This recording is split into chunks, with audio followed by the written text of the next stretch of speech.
Good morning, everybody. You are currently listening to a Tall Girls podcast hosted by a tall girl named India. I hope everyone who is listening today is doing super fantastic. Before I get into this episode, I do want to say make sure you're following me on my socials at a Tall Girls podcast on Instagram, TikTok, and Pinterest so that you can stay up to date on all of the latest podcast episodes and catch a glimpse of my everyday life. And also, feel free to leave me a review and let me know how tall you are. I'm genuinely curious. So this past weekend, I went to a fair that was by my house. They had one that was running for about 10 days. And of course, I had to go on the second to last day because we love waiting till the last minute. But sometimes I forget that I have long legs. When I went to the fair this weekend, I thought I was going to get on all of the rides, but I was humbly reminded that I, in fact, can't. And I have the bruises to show for it.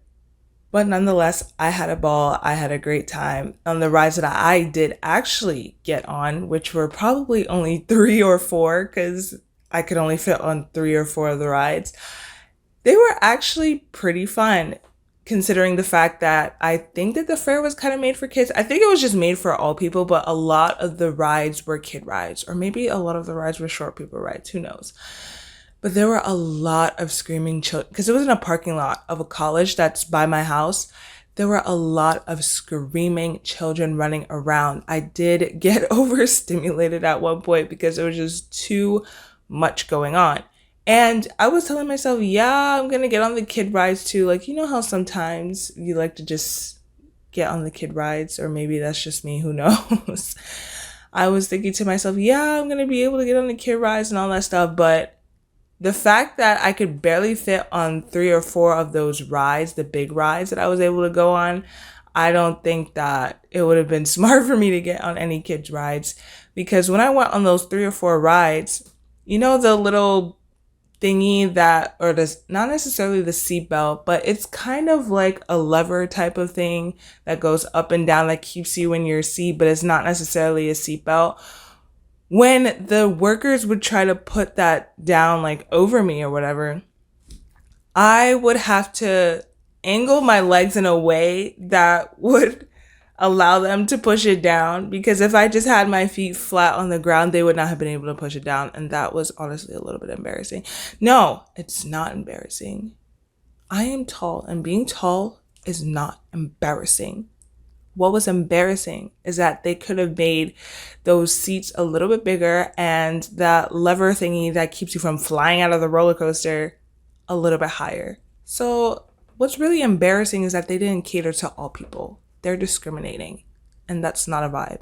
But nonetheless, even though I got on very few rides, I did have a lot of fun. So that's a great summer activity for me. Another thing, something that has been popping up on my TikTok FYP and even my YouTube feed, is this idea of romanticization, especially of alone time, because I've been noticing this past summer that I've been spending a lot of time alone. I've been enjoying a lot of alone time, doing things by myself.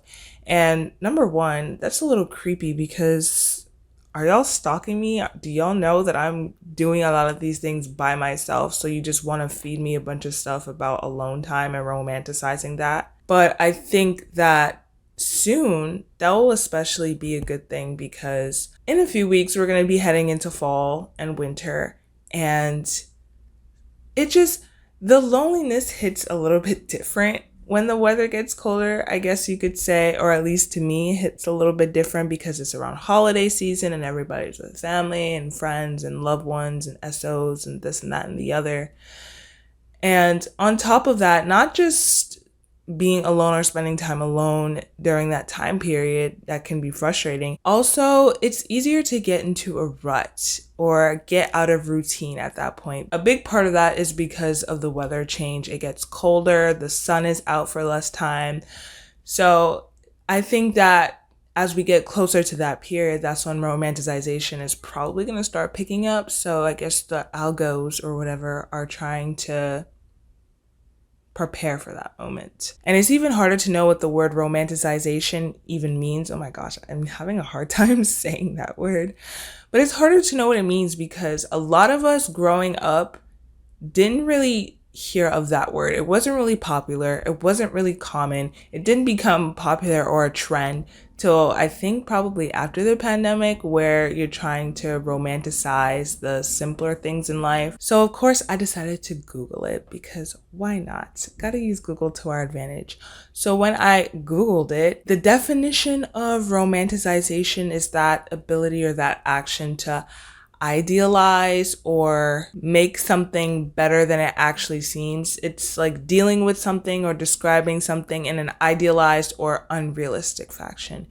Making something better than it seems, making something more attractive, more appealing than it actually seems, or even thinking about something in a romantic way. And that makes a lot of sense, because when I scroll through TikTok or even go on YouTube and see stuff like that, people are more so romanticizing the things that they don't really want to do. So they romanticize going to school or going to work, or romanticizing doing chores around the house, or romanticizing alone time, even because some people don't like alone time, or in that moment don't really want to have alone time, but they still romanticize it anyways because people may not be available at that time, and etc., etc. And I personally see it as living life as though nobody is watching you, doing the things that you want to do, saying the things that you want to say that are within reason, of course, both of those things. Pretending like you're being filmed for a reality show or even a movie, just being extra and doing things for the plot, as I like to say. I actually heard somewhere, and it was a TikTok, of course, that it's not necessarily performing something as a task or routine or just another thing to check off your to-do list, but it's more so performing that thing as a ritual. So I think she was talking about how she was getting ready or putting makeup on or doing her hair and stuff like that. And especially if you're a woman, you kind of know this doesn't even have to be for women. This could be for everybody. But the process of getting ready can feel a little bit tedious sometimes, especially if you have to do it back to back to back to back. Every single day when you wake up, you have to take 2 to 3 hours to do your hair, do your makeup, find the outfit, and all that stuff.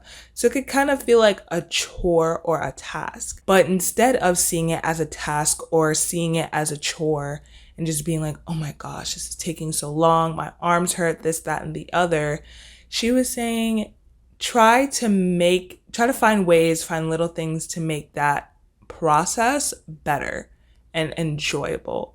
And it turns into a ritual that's like, oh my gosh, this is something to improve my looks or to make me feel confident and all that good stuff. And it's like another thing with school. If you have a long commute, I know I have a long commute, but if you have a long commute, you can listen to a podcast on the way out there to school, or you can put your favorite song or your favorite playlist on.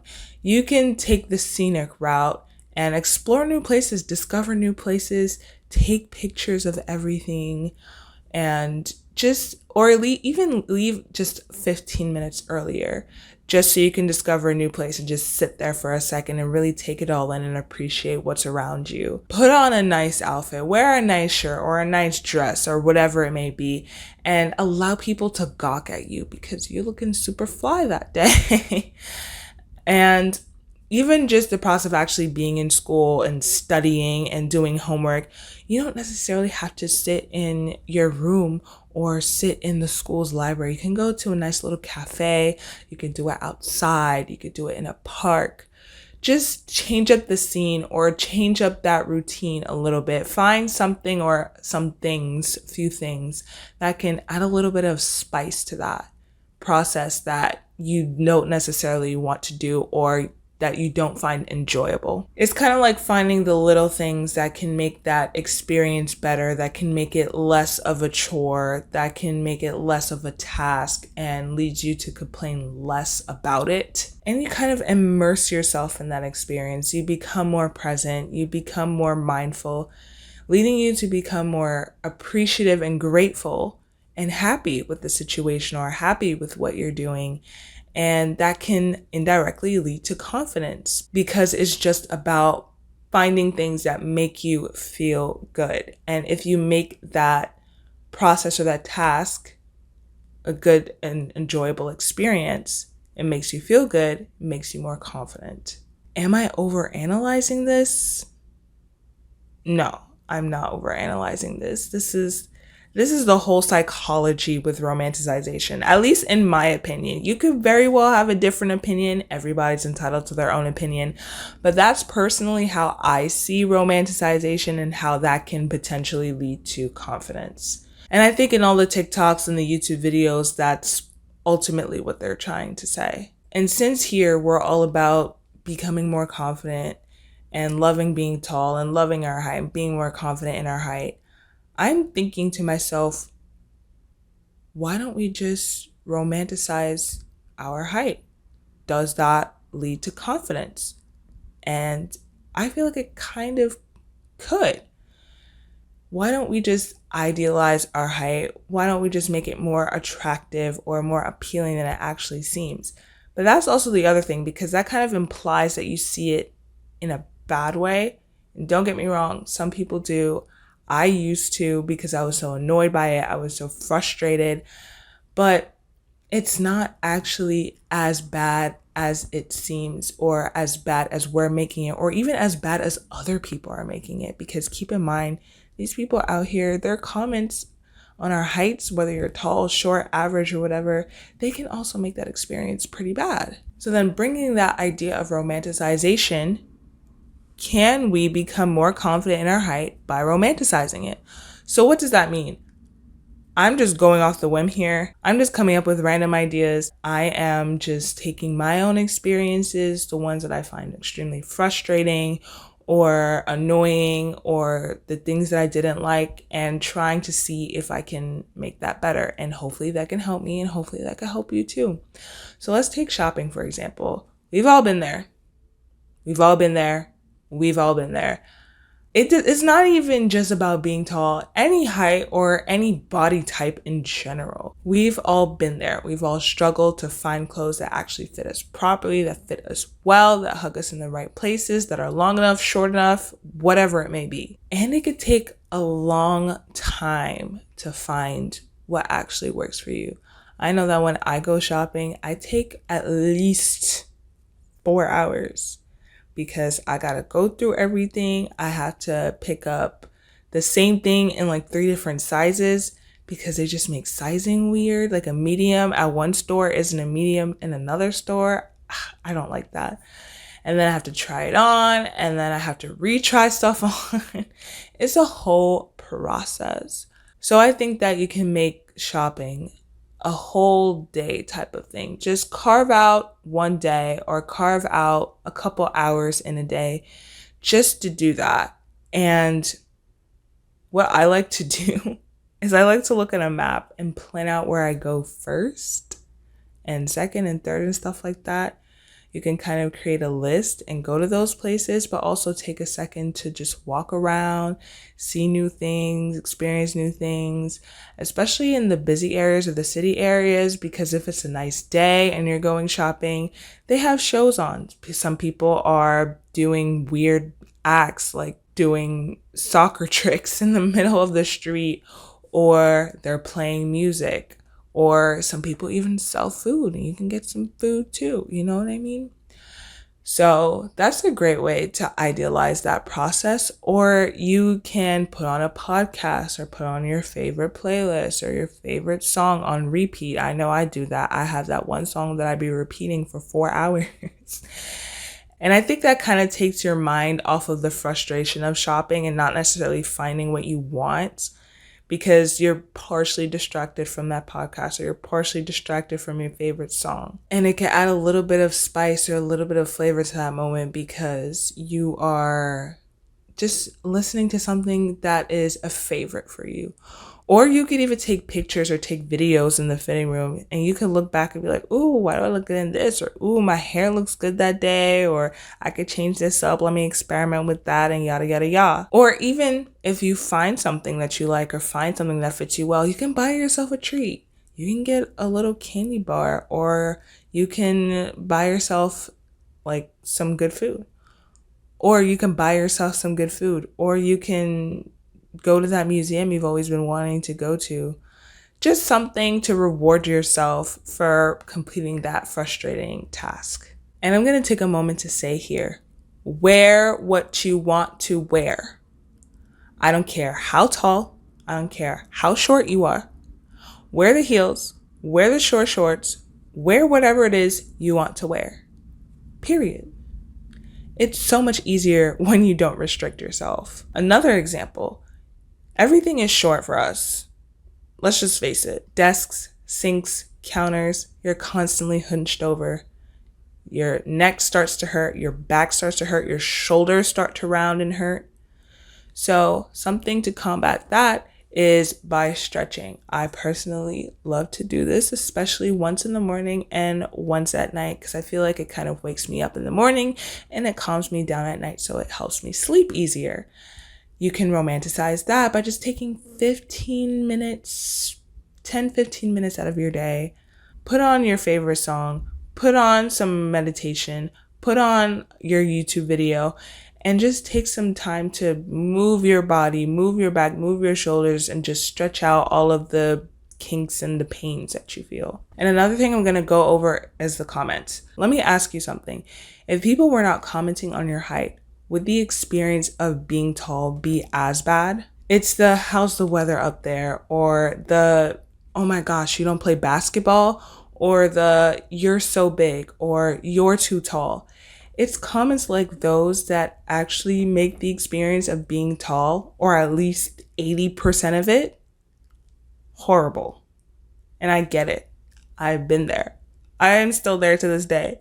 The other day, when I was walking in the street, I heard this man yell, "Oh my gosh, she's so big, she's 6 foot." And I didn't even care to look back at this man because that was not worth my time. But I was thinking to myself, I bet you this man is 5'2" and insecure. I bet you this man is 5'2" and insecure because he is in the street screaming at the top of his lungs that some girl is big because she's 6 foot. And that's horrible. But the thing that I like to think about with that is all celebrities get ridiculous hate comments. You know what I mean? All celebrities get hate comments. So if people are hating on your height and actually going up to you, up to your face and telling you these bad comments, that means that you're a celebrity in their eyes. You are literally a celebrity. Because why else would they take time out of their day to go up to you and be like, haha, how's the weather up there? Or be like, haha, you're too tall. If they had better things to do, they would not stop and tell you something as ridiculous as that. So you're a celebrity in their eyes simply because they did that. Period. So essentially, I think that romanticizing being tall or romanticizing your height in general is just taking the bad things and kind of flipping it into a good way, or doing little things or thinking certain things that make the experience better and less unappealing or less frustrating and less annoying. So I think that those examples were pretty good examples if you ask me. But all in all, I think that it's important to romanticize the things that are annoying or frustrating, because that's how you can get through them. And that's how you can find appreciation in them and be grateful for those things. And eventually you'll start to fall in love with them. And honestly, it's those annoying things or those bad moments that lead into your character development. So I want you to take that mindset into the weekend and into the next week and into the next month and into the rest of your life. So in closing, I personally think that romanticizing your height can lead to confidence as long as you do it correctly. So yeah, I'm going to end the episode here. Thank you so much for tuning in. I really appreciate it, and I appreciate you. As always, feel free to hit me up on my socials and let me know, how are you going to start romanticizing your height? How are you going to start romanticizing your life? Do you have any other tips that I didn't say on this episode? Let me know. I'm genuinely curious. And also feel free to leave me a review and let me know what you think of this podcast. Everything is going to be linked in the description, and I will catch you in the next one. Good night and goodbye.